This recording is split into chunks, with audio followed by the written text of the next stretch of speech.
Speaker, I appreciate the privilege to address you here on the floor of the House of Representatives and take up the topic that has come to the forefront of the American discussion and do so again. And that is that on the night of November 6th, as people across America watched the election returns come in, there were many Republicans, people on my side of the aisle, that watched with, I'll say, shock and disappointment as the great predictions that Mitt Romney would be the next president of the United States fell by the wayside in swing state after swing state from the East Coast. By the time it got west of the Mississippi, it was pretty clear the final result of the presidential election. And many of the predictors, who are self-assigned experts on polling and politics and the decision of the American voters, had predicted that Mitt Romney would be president, that Republicans would win the majority of the United States Senate, that there would be a three-way majority between the House, the Senate, and the presidency, and we could put America back on the right track. I hope for that, Mr. Speaker. I prayed for that. I worked for it. But I watched as those election results came to be untrue, as we lost some seats here in the House and lost some seats in the Senate, and of course the president was reelected that night. And the plans of probably half, very close to half of the American people had to be changed and altered, because we planned to put free enterprise back in place. We planned to repeal Obamacare. We planned to do some other things. But one of the things we didn't really plan so much to do was take up the immigration issue in the 113th Congress.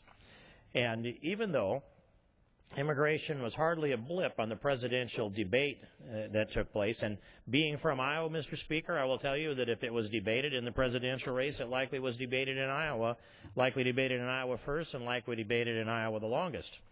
And yet, as I tuned my ear to these issues, I didn't notice that it was a paramount topic or a significant plank in the platform of either Mitt Romney or Barack Obama. And I don't think the American people did either. Nonetheless, the election polls closed on the night of the 6th of November, and those results are clear. And the morning then of the 7th of November, some self-appointed experts woke up and decided, oh, probably they didn't sleep very well, because it was clear that they were wrong on their predictions. And so how would they then describe why they were so wrong in their bold predictions, even as high as 60 or more Republican seats in the Senate, and Mitt Romney sweeping swing state after swing state? Didn't happen, of course, Mr. Speaker. How would they describe they were so wrong? It didn't take them very long after the sun came up, or maybe even before they went to bed that night, to decide they were going to tell the American people that the election loss, and I wouldn't characterize it as a loss, it was a failure to achieve the goals we had set, but the president maintained his seat in the White House. But that election loss, as they characterized it, came about because Mitt Romney said two words: self-deport. And that explains it all, almost as logically as the video explains the violence in Benghazi. No, it wasn't because Mitt Romney said those two words, and it wasn't because we had failed to achieve as large a percentage of the Hispanic/Latino vote, although that number dropped off from about 31% that McCain achieved down to 27% according to the exit polls that Mitt Romney achieved. It wasn't even the low. The modern-day low percentage for Hispanic vote went to Bob Dole, and if my memory serves me correctly, that was at 22%. And I noticed that as they began to spin the narrative that it was all about immigration, along with that came the position that many of the advocates had had for a long time. These were the people that were the promoters of, and I put it in quotes, comprehensive immigration reform, close quote. And that's the language that emerged during George W. Bush's administration when they first advocated the amnesty, the modern-day amnesty that is a policy that much of it was written off of the 1986 Amnesty Act that Ronald Reagan signed. But their argument was Mitt Romney would be president if he had just had a better outreach to the Hispanic vote. And so those of us that heard that, first I realized that the open borders people have always had the agenda to suspend the rule of law and grant amnesty and to the path to citizenship for people that came here illegally, many times at the expense of those who came here as legal immigrants. But it always was their agenda So it was a pretty convenient excuse to analyze failed election results and put it all in the package of, if we had just passed comprehensive immigration reform, now we must pass comprehensive immigration reform, or the party will become irrelevant electorally in the future and will never win another national election. In fact, Mr. Speaker, the President of the United States, President Obama, came before Republican House members in a conference about a month ago and said just that. He said that we would never win another national election if we don't pass comprehensive immigration reform. And here's the one that's the hardest to accept as being delivered with a serious look on his face, although I'm sure it had to be a little snicker in his mind. He said, to you Republicans, I'm trying to help you. The President said he's trying to help us by advocating for an amnesty plan, comprehensive immigration reform, and that's going to fix the problem of fallen a little short in winning the presidential election last November 6th. Well, there are a few facts that should be known, Mr. Speaker, and one of them is that, according to my team of staff as they sat there on their BlackBerries, Barack Obama received 8 million fewer votes than he did in 2008, and Mitt Romney received 1 million fewer votes than John McCain did in 2008. That means there are 9 million people at least that stayed home. The electorate should have gotten larger. 9 million people that stayed home altogether. Now, why were they not energized? Why didn't Barack Obama energize them? Why didn't Mitt Romney energize them? We need to know the answers to those questions. That's just to begin this discussion. Another one would be, how important was the immigration issue to people in this country? Not important enough that the presidential candidates would make a debate issue out of it or campaign on it. So it wasn't on the radar screen of the presidential candidates who have the most extensive and expensive polling of anybody in the country. So why was that an issue? And then so the exit polls and the polling that especially goes into the Hispanic community, and I'd point out that Republicans lost an even larger share of the Asian vote than they did the Hispanic vote. But what was the list of priorities that they had, and was immigration at the top? No, actually it was 5th or 6th along the line. Like everybody else, we are all human beings, and we're all deserving of respect, and we're all created in God's image. But people think the same way, regardless of what their race or ethnicity. They want to take care of their families. They worry about jobs in the economy. They want to have safe streets. They want good education. They want opportunity. They should want low taxes and less government intrusion into our lives, but that same poll yielded a bit of a surprising result to many of the advocates that had spun the yarn the morning after the election, that the constituency that we were losing was naturally Republicans, because, I'll say this, those we know are good family people, they're good faith people, they're good entrepreneurs, and they can start a business with less and make it go very, very well with that network of family and work ethic. That's what we see in front of us. But if you ask the question in a setting that is the perspective of a good and effective and thorough objective poll, you'll find out that Hispanics are about 2 to 1 in favor of more government involvement, more government services, which results in higher taxes. Well, that's the other party that advertises we need more government, more taxes, more government services. They do that because they are in the business of expanding the dependency class in America. They want, Mr. Speaker, more Americans to be dependent upon government, even if we have to borrow the money from the Chinese and the Saudis in order to provide these, quote, services, close quote, because it empowers their electoral base and empowers them here in this Congress. We're on the other side of this issue, Republicans are. We want to expand personal responsibility. We want to expand all of the human potential that we possibly can. We want this American vigor to be unleashed and to grow this economy and grow our domestic product, our gross domestic product. They are two competing ideologies. One is John Maynard Keynes, who believed you could borrow money and hand it to people and ask them to spend it, and somehow that spending would create this giant endless chain letter that would stimulate the economy. The other side comes out of the Adam Smith side, or you might say the Austrian economic side, that believes that you need production on the production side of our economy for it to grow, and has less emphasis on the consumption side, and that if you let people invest capital and get a return on that capital investment, they will do their best and they'll contribute and the economy will grow. That's a competing philosophy that's different between Republicans and Democrats. And Republicans we want to empower the individual. And to empower the individual, you have to respect and appreciate and encourage this free enterprise economy that had built the United States. Mr. Speaker, if you take a naturalization test, and there are a series of flashcards, a stack of them that you can get from Citizenship Immigration Services, so you can study, so that a legal immigrant can study to be naturalized as an American citizen. These glossy flashcards are red in their backing, and they will these flashcards will have on them questions like, who's the father of our country? Snap it over, and it's George Washington. Who emancipated the slaves? Republican Abraham Lincoln. As it actually just says Abraham Lincoln on the other side, Mr. Speaker. What's the economic system of the United States of America? Flip that flashcard over, and it says free enterprise capitalism. This is not a secret. We want people to be empowered by freedom, by God-given liberty, not dependent upon some political party that's going to hand out the largesse of government at the expense of other people, and actually at the expense of borrowing money from foreign countries, to drive us into debt of now nearly $16.8 trillion in national debt. So the cynical effort to expand the political base erodes the rule of law, erodes free enterprise, puts America in debt. So now that the babies that were born today in the United States of America owe Uncle Sam more than $53,000 each.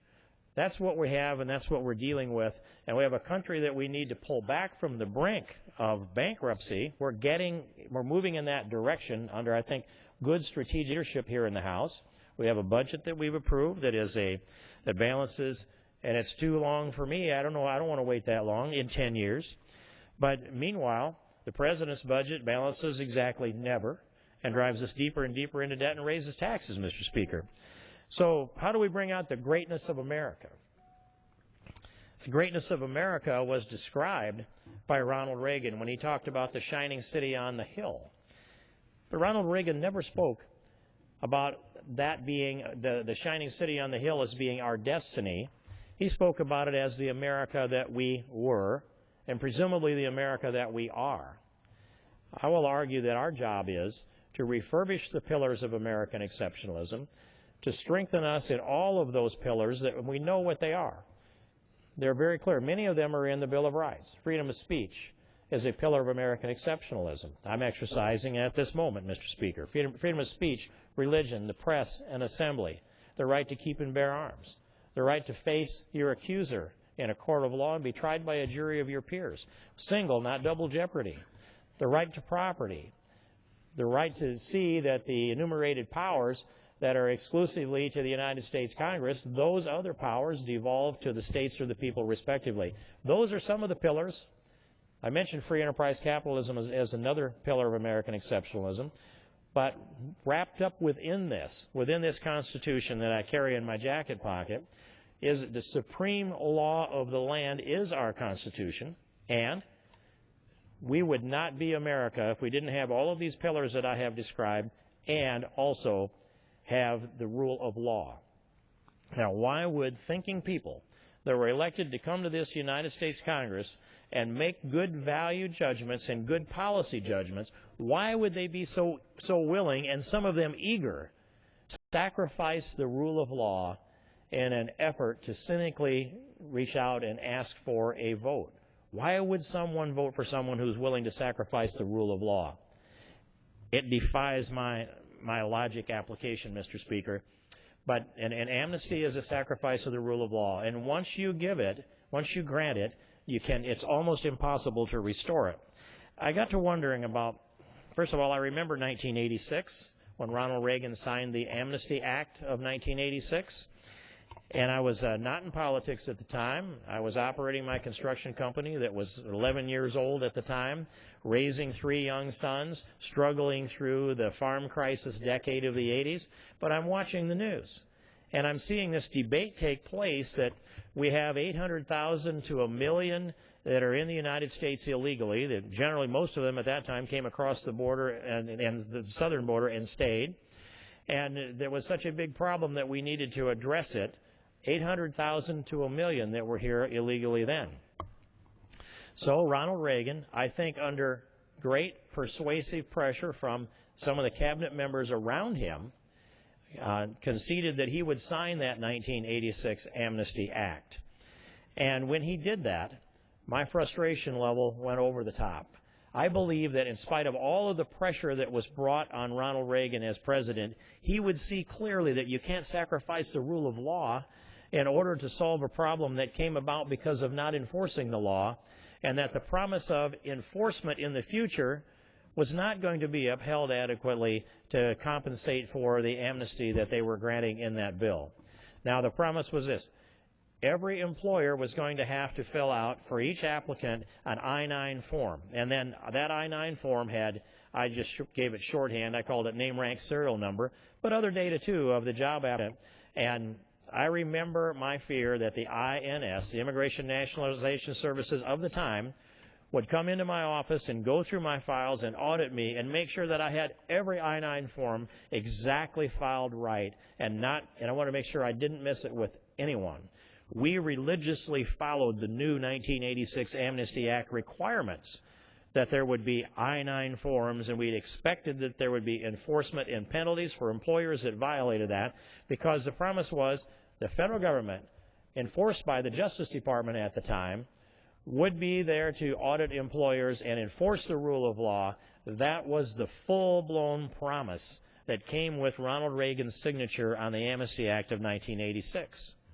I don't have any doubt Ronald Reagan intended to follow through on the enforcement of the Amnesty Act. I can tell you that I followed my part. I've still got some of those records in my dusty files back there somewhere. And many other employers were concerned that they would not be able to follow the letter of the law. It didn't work out that way. They didn't show up in office after office, company after company.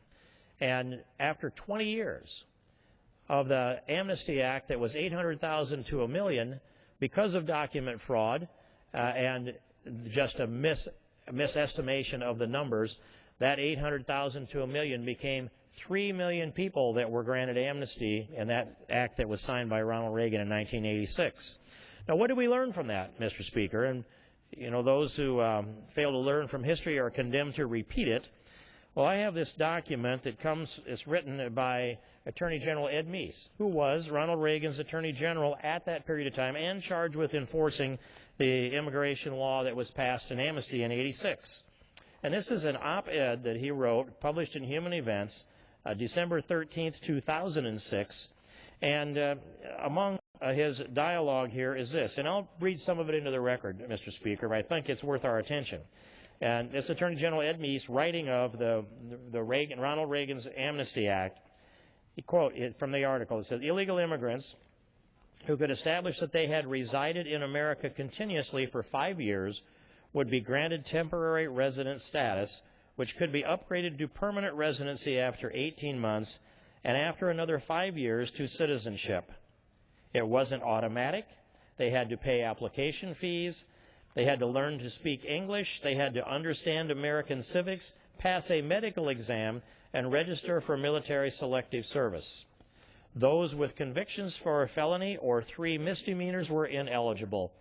Mr. Speaker, this language is almost verbatim the language that was plugged into the 2006 Amnesty Act and into this what is likely to come out of the Senate. I'd be happy to yield for an announcement.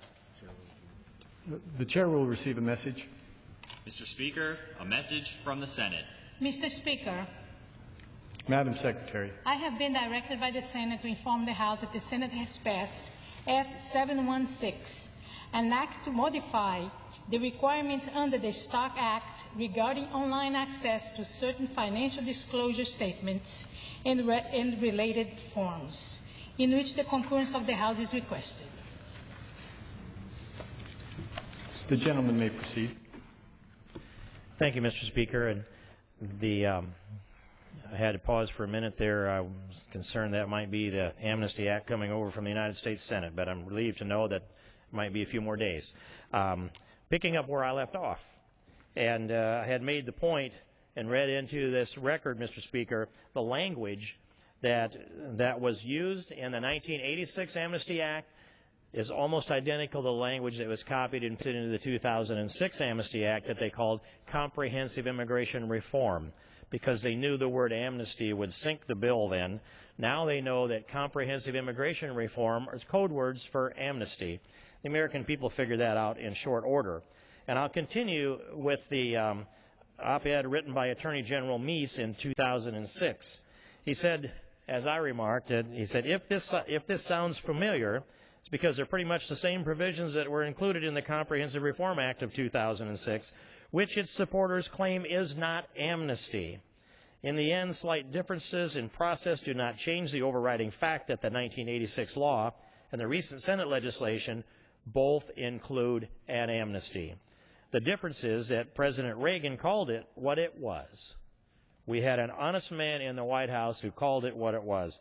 The lesson, I continue from General Meese, the lesson from the 86 experience is that such an amnesty did not solve the problem.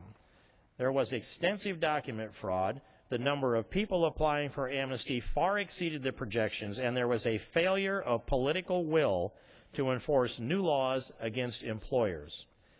There was, after a brief slowdown, illegal immigration returned to high levels and continued unabated, forming the nucleus of today's large population of illegal aliens. Now, so here we are. This article is 2006. 20 years later, having much the same debate. And, Mr. Speaker, we're here right now having the same debate that we had in 2006, which was, according to General Meese, the same debate we had in 1986. General Meese continues, what would President Reagan do? We often ask that. Actually, I'd like to wear a wristband. What would Ronald Reagan do? What would President Reagan do? For one thing, he would not repeat the mistakes of the past, including those of his own administration. He knew that secure borders are vital and would now insist on meeting that priority first. He would seek to strengthen the enforcement of existing immigration laws. He would employ new tools like biometric technology for identification and cameras, sensors, and satellites to monitor the border that make enforcement and verification less onerous and more effective. Well, that sounds like some things that a number of us have been advocating for some time. And then General Meese continues, and I skip down a little ways, that is to give those here illegally the opportunity to correct their status by returning to their country of origin and getting in line with everyone else. Now, Mr. Speaker, it's appalling to me to think that the advocates, I understand the other side of the aisle. I understand the political motivation of the people on the other side of the aisle. Expand the dependency class, expand those who can vote for those who want to expand the dependency class. I understand those motives. They are not good motives. They undermine American exceptionalism, but I understand them. On our side of the aisle, I don't understand, and I think it's because a lot of our own people don't have this figured out. They're looking for someone else to lead them, and they're looking for perhaps an easy way. But every proposal that has been brought forward here out of, let's say, the Gang of Eight or the secret gang in the House seems to have with it instantaneous legalization of 11, 12, 13, 20 million people, with all of them, with the exceptions of those who have been convicted of or perhaps charged with a felony, those who have been convicted of 3 serious misdemeanors. That goes right back to this language of the 86 Amnesty Act. Those with convictions for a felony or 3 misdemeanors were ineligible, according to General Meese.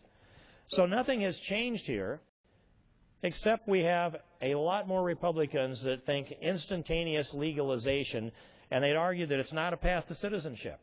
I happen to have this little quote from one of the Gang of Eight where he made us this point, which is, he says that a green card is not a path to citizenship. And the reason they have to say that is because the path to the green card is a path to citizenship if the green card is a path to citizenship. There have been an awful lot of misinformation that's put out here and erroneous conclusions drawn, unexamined by the American public, that has forgotten perhaps about the 2006 Amnesty Act or the 1986 Amnesty Act. And I see the gentleman from California who was engaged in the Reagan administration and knew Ronald Reagan as well as anybody in this United States Congress is here on this floor, and I'd be happy to yield so much time as he may consume, even if he consumes it all, but I would suggest it looks like it's 4 to 5 minutes left. So I'd yield to the gentleman from California, Mr. Rohrabacher.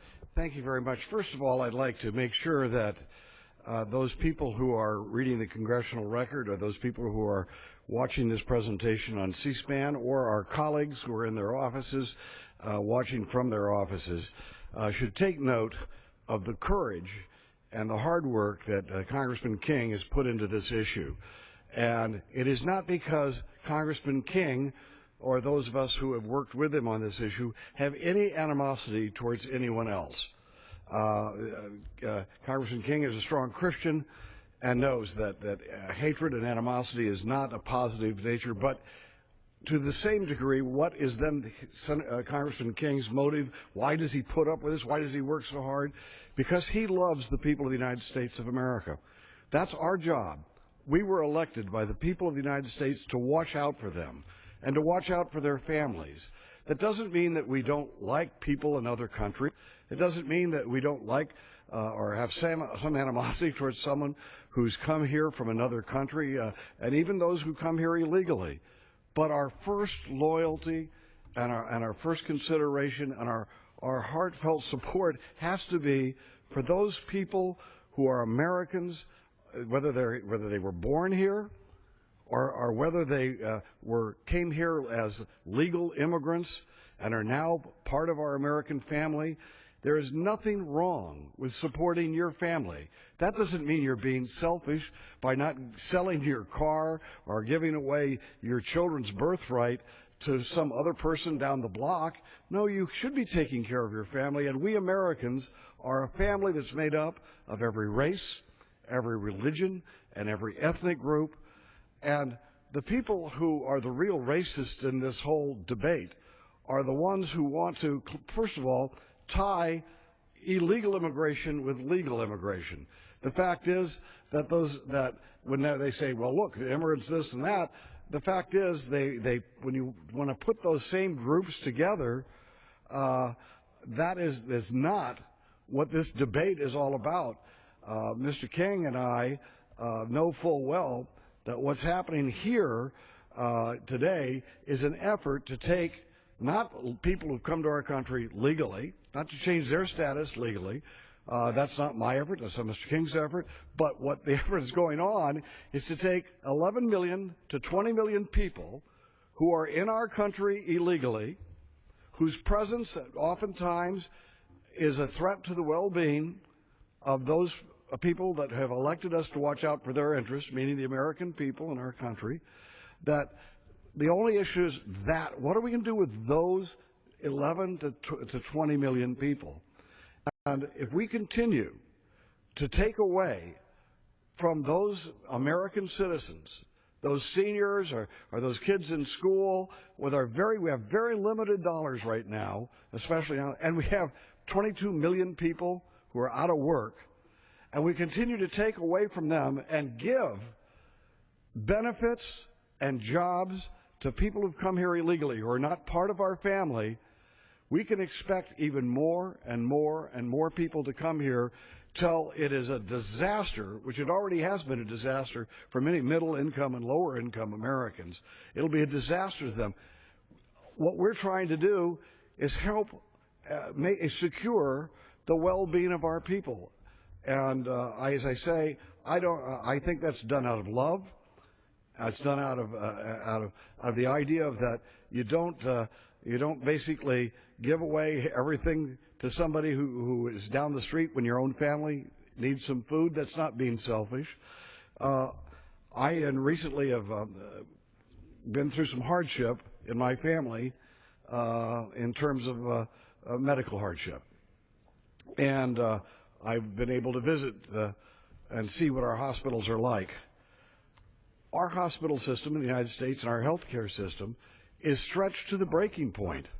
We're stretched to the breaking point, and we cannot afford, if we try to take care of all of the people in the world who can come here, whether they come here illegally or not, if someone has come here illegally, if we cannot afford to take care of all of their health needs without actually hurting our own people.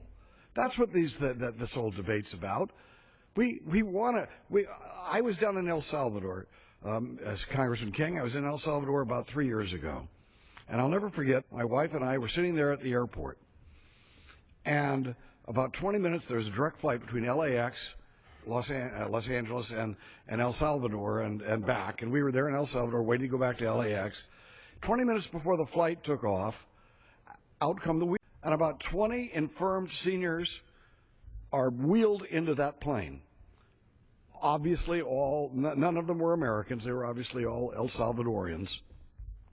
Now, no one can tell me that right today that those people, if they're still alive, are not consuming enormous amounts of health care dollars that should be going to take care of our own people. That doesn't mean that I have any animosity towards that. I wish the people of El Salvador well, but we need to make sure that we are watching out. The fundamental issue today is whose side are you on? Who's watching out for the people of the United States?